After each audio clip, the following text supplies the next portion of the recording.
Hello everyone. So ngayon guys, gusto ko i-discuss kung ano yung packet tray sa K1 Visa. Ito yung guys. Ito yung packet tray.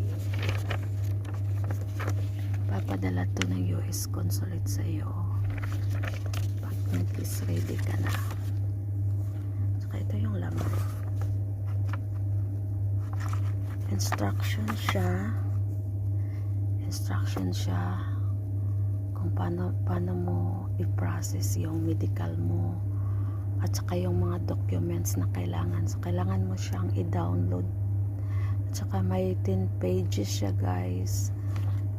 Tapos mayroon doong readiness letter is like 2 page yun. Ida-download mo siya sa Google. It's DS2000.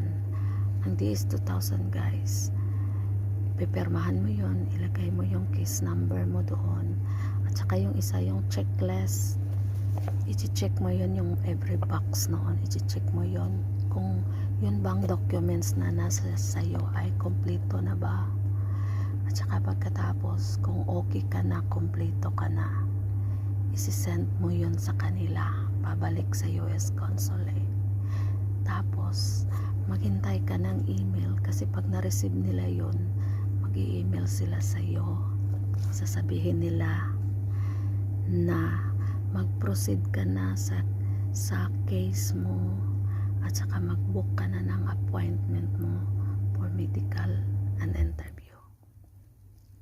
Yun ang packet 3. Okay?